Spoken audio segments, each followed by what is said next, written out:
18 gauge wire increases the inductance and means lower resistance, which lower power loss in the coil is the result. A higher power NPN transistor, this allows for higher current handling, and a 330 ohm resistor means higher current flow, which contributes to fast charging. The half wave rectification setup efficiently converts the pulsed output of the Joule thief circuit into a more stable DC voltage, and the capacitor acts as a voltage multiplier. We are working with very special equipment here, and we'd like to hear a word from Adam to tell you about it. Yes, thank you, Mr. Elifact. We are working with the Drock Digital Display 480 watt, 24 volt, 20 amp adjustable switch power supply.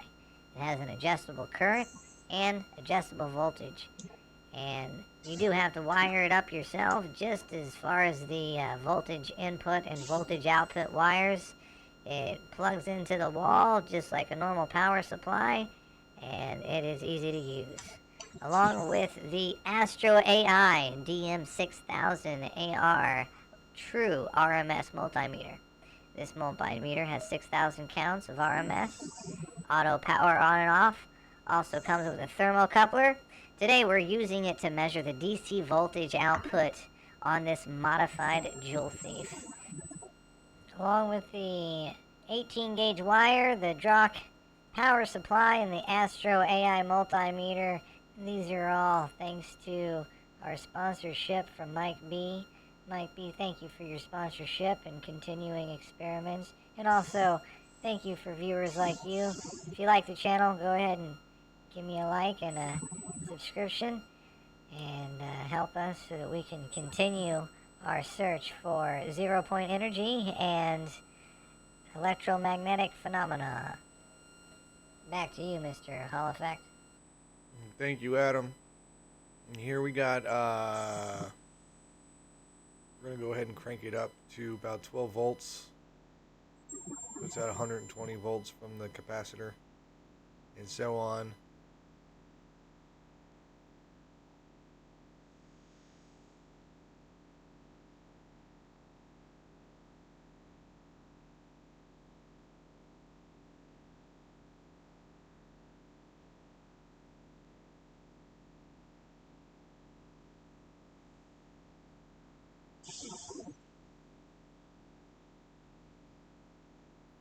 So if you just let it set and charge at 12 volts, it can climb pretty high past 150 volts, as you can see. We'll go ahead and crank it up here to about 16 volts, and I'm going to have to turn it back off again because it's a 200 volt capacitor and I don't want to blow it out.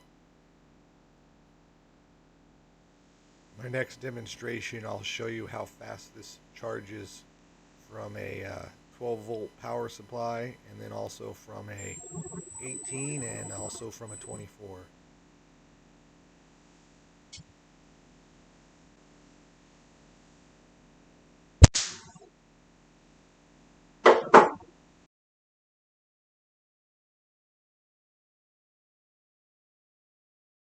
Alright, so you're starting here with just 12 volt inputs, and it only takes 1, 2, 3, 4, 5, 6, 7, 8, 9, 10, 11, 12, 13, 14, 15 seconds to charge that capacitor up to 120 volts. Yeah, that's correct, Adam. Now watch what happens when I put it on 18 volts. Now let's count the seconds.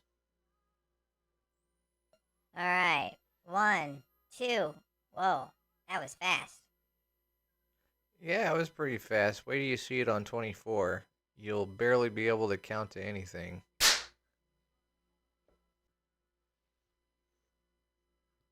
Alright, I'm waiting. Let's see this. It's at 0 right now. Looking it up. Alright. 1, 2. Oh, man. You better be careful, it's going to overcharge your capacitor. Yeah, I see that. Got it just in the nick of time, too. Now, let's turn this off. I'm going to discharge the capacitor.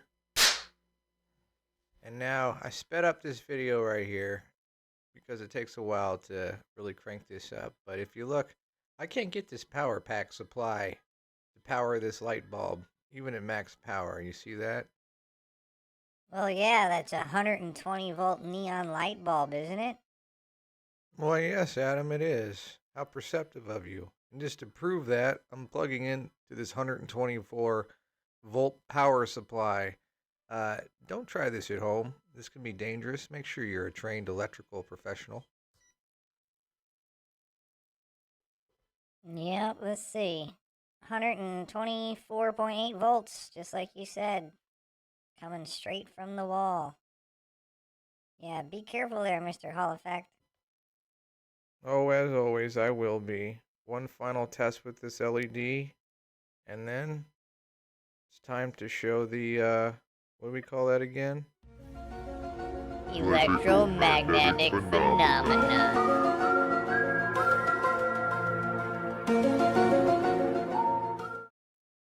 Yeah, thanks, guys. Who is that other guy, by the way, with the deep voice?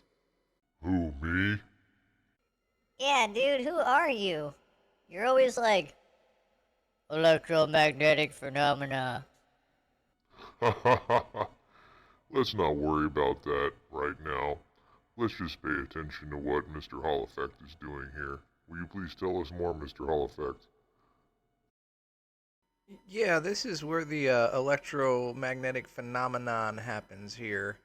Uh, I got it hooked up to the negative and positive of the circuit, and I turn it up. It's only on 27 volts, and it's got that light bulb fully lit now. Before that power pack could not do that. Now I'm going to turn down the power.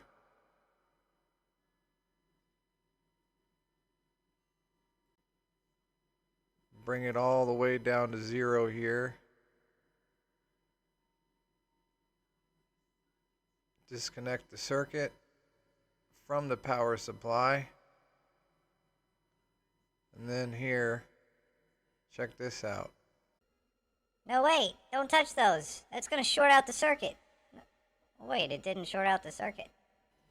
No, it did not short out the circuit because once the power has passed through that coil of wire you see wrapped around that toroid, it is in the toroid. It's traveling back and forth. The power is getting switched back and forth from one wire to another with very little power loss because you have the full voltage coming through your first coil of wire going through the base of the transistor to the ground.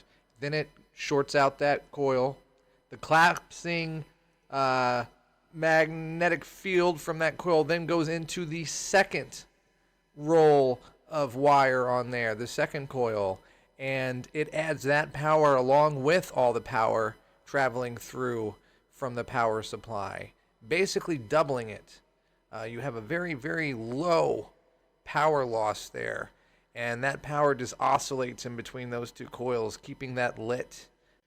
And while this was happening, the voltage spikes from those two collapsing magnetic currents were getting stored into the capacitor. And those voltage spikes can go up into 1,000 volts sometimes, depending on how strong the magnetic field is that is collapsing.